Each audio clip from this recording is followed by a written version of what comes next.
आप कोचाधामन विधानसभा में या कोचाधामन में आपने जो रेलवे का स्टेशन का जो वादा किया था, वो क्या हुआ? ज़रा बताएँगे आप?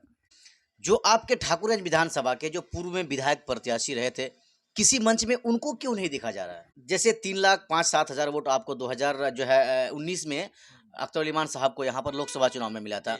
उसी खाब में आप रह जाएँगे, हो सकता है कि बीच में कुछ और हो जाए, क्योंकि ये कांग्रेस का गढ़ है। हिट एंड रन के कानून के मामले में अगर संसद में सबसे पहले कोई चिल्ला रहा था, चीख रहा था, वो बैरिस्टर असदुद्दीन ओवैसी साहब था। लेकिन किसी ने नहीं सुना उनका चीख और चिल्लाना, क्योंकि वो सच्चाई पर पहले बोला और बोले भी थे कि ये कानून हिंदुस्तान के लिए ठीक नहीं है। और जब ट्रक ड्राइवरों ने रोड पे निकला, चक्का जाम किया, तो सब किसी ने देखा और सब किसी ने ताली बजाए। मेरे सदर तो वो है कि जो पहले ही गम गया था कि इस कानून के खिलाफ क्या होने वाला है। कि इस वक्त बिहार में अक़लियतों की एक आवाज़ है, जनाब अख्तर उल इमान साहब। पिछले दिनों से आप लोग देख रहे हैं कि उन्हें किस तरह की धमकियां दी जा रही है सोशल मीडिया के द्वारा। मैं आप तमाम लोगों से यही कहना चाहता हूं कि आने वाले वक्त में हम लोग तमाम लोग एक होकर के जनाब अख्तर उल इमान का साथ दें और उन्हें 2024 में पार्लियामेंट भेजें। इससे बेहतर विकल्प हम लोगों के पास नहीं होगा।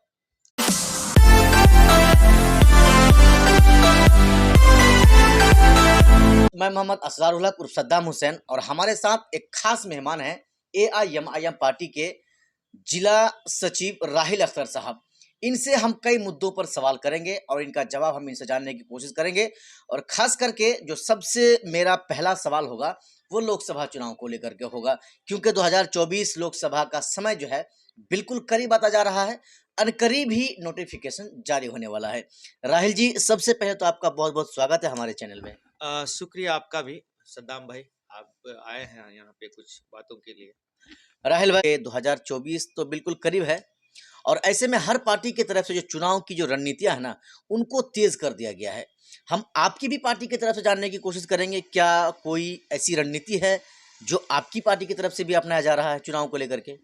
देखिए, चुनाव हम लोगों को लड़ना है और रणनीति क्या है जो आप देख ही रहे हैं कि अभी जिला में कुछ दिन पहले, हाल ही में 3-4 दिन पहले एक बड़ा प्रोग्राम हुआ, कार्यकर्ता सम्मेलन। इसमें कई दूसरे दल के लोग हमारे पास आए हैं और हम लोगों ने उन्हें सम्मानित करने का काम किया अपनी पार्टी में, और बढ़ चढ़ करके हिस्सा लिया और लोग भी। तो रहीमुद्दीन उर्फ हैबर बाबा जो ठाकुरगंज के हैं, वो आरजेडी पार्टी में थे और माशाल्लाह वो जिला महासचिव भी थे। वो उस पार्टी को छोड़ करके आपकी पार्टी में आए। आपकी पार्टी में शामिल होने के बाद आप लोगों ने उनको जिला अध्यक्ष का जो पद भी उनको दिया है। उनसे क्या उम्मीदें लग रहा है आपको, बताइए, लोकसभा चुनाव को खास करके इसी को लेकर के, इसी चुनाव को लेकर के? देखिए, रही सवाल कि हमारे पास आए, हम संगठन में उन्हें शामिल किया और जिला अध्यक्ष उन्हें मनोनीत किया गया है अभी। रही बात कि इलाके में मैसेज है, जैसा कि कुछ दिन पहले भी कुछ बात आई थी। है बाबा, देखिए वो अपने लोकसभा जनाब अख्तर उल इमान साहब का जो सामने में चुनाव है लोकसभा का, उसी को देखते हुए आया है और वो दूसरे दल से सताए हुए लोग हैं, इसलिए हमारे पास आया है।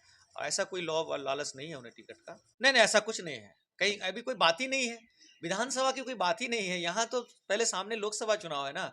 आप कोचाधामन विधानसभा में या कोचाधामन में आपने जो रेलवे का स्टेशन का जो वादा किया था, वो क्या हुआ? ज़रा बताएँगे आप?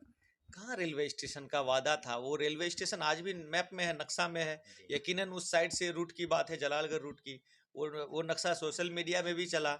लेकिन सवाल ये है कि और दूसरे दल के जो लोग थे और चिल्ला चिल्ला करके यही ठाकुरगंज मैदान में आकर के बोले थे कि यदि मेरी सरकार बनी तो सीमांचल विकास आयुक्त बनाएंगे। वो जी। क्या हो गया बताइए?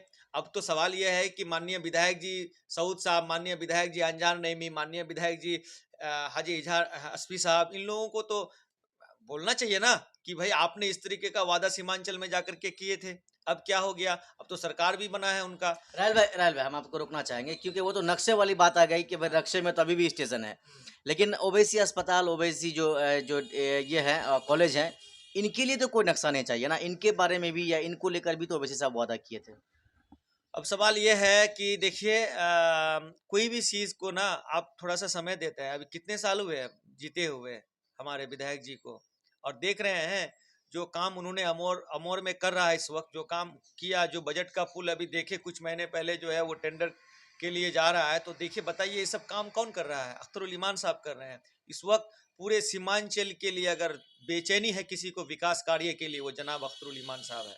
आप मुझे बताइए, क्या ये मैं ये नहीं कह रहा हूँ, आप जाके अमोर का कार्यों को देखिए कि 35 साल से कहाँ एक विधायक रहे। अब उनका मुकाबला आप इन्हें 2.5 साल में दे करके करना चाहते हैं तो पॉसिबल नहीं है ना। कम से कम तो 2 टर्म चाहिए ना इनको, या 1 टर्म तो फुल फ्लेज चाहिए ना। अभी 1-2 साल हुआ ही है, वहाँ के लोग जो है उनसे कई तरह का सवाल करने लगे हैं। मुझे बताइए, आप कामों को देखिए, 35 साल से एक बंजर पड़ा हुआ विधानसभा, खंडर पड़ा हुआ विधानसभा को फिर से समझिए कि नई रेस दे करके वो कार्य को करने लगे हैं बिहार सदर हमारे। बताइए, आप ही बताइए। राहिल भाई, हम आपसे एक सवाल और भी करना चाहेंगे, क्योंकि आप जो है एमआईएम पार्टी के एक बहुत बड़े जिम्मेदार हैं किशनगंज जिले में। जो आपके ठाकुरगंज विधानसभा के जो पूर्व में विधायक प्रत्याशी रहे थे, किसी मंच में उनको क्यों नहीं देखा जा रहा है? ये विषय में मुझे मुझे लगता है कि नहीं, महबूब साहब से हम लोगों का ऐसी कोई बात नहीं है। आज भी कुछ दिन पहले हमारे सदर साहब का दौरा हुआ, वो किशनगंज में जो मुलाकात होती रहती है, लेकिन बस्ता भी गए हम लोग उनके घर पर, बैठे चाय नाश्ता करके, महबूब साहब का खैबर खैरियत लेके। उनके वालिद साहब का उस वक्त जो है इंतकाल हो चुका था, तो उसी दौरान हम लोग गए भी थे। ऐसी कोई बात नहीं, महबूब साहब हैं, लेकिन हाँ कुछ काम से शायद है या बाहर गए हैं, इसकी मुझे जानकारी नहीं है। चलिए, बहुत अच्छी बात है, आप किनारा कशी करने की कोशिश कर रहे हैं, कोई बात नहीं है, ये तो आपकी पार्टी की बात है। लेकिन ठाकुरगंज विधानसभा में वाकई में एमआईएम पार्टी कमजोर थी 2020 में, लेकिन 24 में यानी हाल ही में जो लोकसभा का चुनाव है, इसमें क्या उस पिछड़ेपन को या उस कमजोरी को जो है एक साइड में रख के आपकी पार्टी और आगे जा सकती है, उनका रिजल्ट अच्छा आ सकता है, ऐसा उम्मीद है क्या? रिजल्ट अब हमारे पार्टी की हर जगह अच्छा है। हाँ, जहाँ तक ठाकुरगंज कुछ 2019 के लोकसभा चुनाव में वीक था, थोड़ा सा कमजोर था, लेकिन इस वक्त अब नहीं है। अब आप समझ सकते हैं कि भेरभेरी खरखरी जो पुल है, उस पुल को लेकर के सबसे पहले कोई यदि आवाज उठाया तो जनाब अख्तरुल ईमान साहब थे, और पहला धरना अगर कोई दिए थे तो जनाब अख्तरुल ईमान साहब थे। आज यदि वहां पुल हो रहा है तो इसका श्रेय कौन लेगा? ये और नदी लोग, में भी कोई उतरने वाला था तो पहले ओवैसी अख्तर साहब ही थे। बिल्कुल। आप मुझे बताइए, कोई राष्ट्र लेवल का नेता हो, एक पार्टी के सदर, इस वक्त के सांसद हमारे बैरिस्टर साहब जनाब असदुद्दीन ओवैसी साहब, वो आकर के नदी में उतरा और वहां की कमजोरियों को देखा, वहां की बेबसों के जो हालात थे ना उनको देखा बहुत गंभीरता से। उसके बाद जो है वो पैदल यात्रा करके उस पार गए, सभाएं हुई। तो यहाँ के अवाम देख रहे हैं कि इनको चाहिए क्या। अब तक मुझे लगता है कोई ना इस कदर नजदीक आके इन लोगों का हालचाल पूछा होगा। और ये सबसे बड़ी उपलब्धि है हम लोगों के लिए कि हमारे राष्ट्र लेवल के सदर जो है वो आकर के यहाँ के लोगों के जमीन से हालात जो है लेना शुरू किए हैं। लेता है कोई नेता आज तक? मुझे बताइए, लालू यादव का पीढ़ी गुजर गई है सीएम बने हुए, क्या गुजरा है पैदल ऐसे लोगों के साथ, आम नागरिक के साथ? बताइए। उन्हें तो सिर्फ सिर्फ कुर्सी के लालच पड़े रहती है, नहीं, और इन्हें जो है लोगों की खिदमत को अंजाम देने होते हैं, और लोगों की खिदमत को अच्छे तरीके से अंजाम देने पड़ते हैं, इसलिए वो सदर हमारे साथ है। राहुल भाई, चलिए हम पार्टी के लेवल से थोड़ा सा बाहर निकल के आते हैं। हिट एंड रन मामले को, ये नया कानून बना है, इस कानून को आप कैसे देखते हैं, बताइए? हिट एंड रन के कानून के मामले में अगर संसद में सबसे पहले कोई चिल्ला रहा था, चीख रहा था, वो बैरिस्टर असदुद्दीन ओवैसी साहब था। लेकिन किसी ने नहीं सुना उनका चीख और चिल्लाना, क्योंकि वो सच्चाई पर पहले बोला, और बोले भी थे कि ये कानून हिंदुस्तान के लिए ठीक नहीं है। और जब ट्रक ड्राइवरों ने रोड पे निकला, चक्का जाम किया, तो सब किसी ने देखा और सब किसी ने ताली बजाए। मेरे सदर तो वो है कि जो पहले ही गम गया था कि इस कानून के खिलाफ क्या होने वाला है, ये कानून हिंदुस्तान में नहीं चलेगा। लेकिन कोई उनकी कदर नहीं की, कोई उनकी बातों का कदर नहीं की। आज वही हुआ जो वो बोलते हैं कानून के मुतालिक। मैंने पहले भी बोला था कई इंटरव्यू में कि बहुत काबिल तरीन इंसान है वो सर, उनके जवाब नहीं है, लेकिन जो बोलते हैं आज वो साबित होते हैं। जो जो बोलते हैं वो पार्लियामेंट में वो होते हैं। सोचना चाहिए ऐसे लोगों को। जैसे 3,05,07,000 वोट आपको 2000 जो है 19 में अख्तर ईमान साहब को यहाँ पर लोकसभा चुनाव में मिला था, उसी खाब में आप रह जाएंगे? हो सकता है कि बीच में कुछ और हो जाए, क्योंकि ये कांग्रेस का गढ़ है। घर कभी किसी का नहीं होता है सद्दाम भाई, कभी किसी का घर नहीं होता है। मुझे बताइए, 40 साल तक बिहार में पार्टियां हो चुकी है, एक भी एमएलए नहीं जीता पाए। और 22 साल के सांसद को खुद आपके सांसद इम्तियाज जलील साहब ने शिवसेना के हरा कर अभी वो सांसद बने हुए हैं। हाँ हाँ हाँ, 27 साल के थे वो, 27 साल, जी जी जी। 27 साल के सांसद थे। तो अब सवाल यह है कि घर कभी किसी का नहीं होता है। अब लोग समझ चुके हैं, यहाँ के लोग जो है जान चुके हैं कि हमारे हित के लिए कौन बोलने वाले होते हैं। मुझे बताइए, प्रशांत किशोर किसके लोग हैं? प्रशांत किशोर को सबसे पहले मोदी ने जो है चुनाव समीकरण के लिए रखा था, उसके बाद जो है नीतीश कुमार ने रखा, फिर ममता बनर्जी ने रखा। एक्चुअली प्रशांत किशोर जो है वो चुनाव समीकरण के लिए जाने जाते हैं, चुनाव समीकरण के जो है मैप बनाते थे।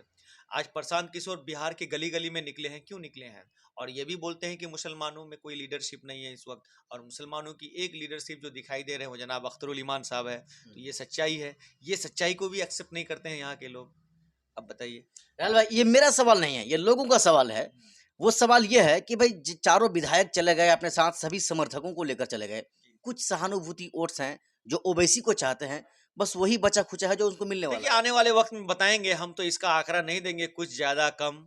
और रही सवाल कि 2024 सामने चुनाव है, और मैं समझ सकता हूं कि पिछले चुनाव में हम लोगों का जो ज्यादा नहीं 20-30 हजार का मार्जिन था चुनाव में, और पहली बार दूसरी बार का चुनाव था हम लोगों का जनाब अख्तरुल ईमान साहब का, एक बार तो उन्होंने विड्रॉल कर लिए थे। लेकिन मैं समझ सकता हूं कि इस बार जो है जनता जिस ख्वाब में जावेद साहब को चुना था और पूरी तरीके से विफल हुआ, वो हर कार्य में विफल हुआ है। अब लोग समाज जानते हैं, समाज के सभी लोग समझते हैं कि अब मुझे किनको चुनना है, वो जानते हैं। अब देखिएगा 2024 में इंशाल्लाह। चलिए, एक छोटा सा संदेश दे दीजिए जो पूरे किशनगंज लोकसभा क्षेत्र के लोगों के लिए आप बोलना चाहेंगे। मैं आप तमाम लोगों से कहना चाहता हूं कि इस वक्त बिहार में अक़लियतों की एक आवाज़ है, जनाब अख्तरुल ईमान साहब। पिछले दिनों से आप लोग देख रहे हैं कि उन्हें किस तरह की धमकियां दी जा रही है सोशल मीडिया के द्वारा। मैं आप तमाम लोगों से यही कहना चाहता हूं कि आने वाले वक्त में हम लोग तमाम लोग एक होकर के जनाब अख्तरुल ईमान का साथ दें और उन्हें 2024 में पार्लियामेंट भेजें। इससे बेहतर विकल्प हम लोगों के पास नहीं होगा।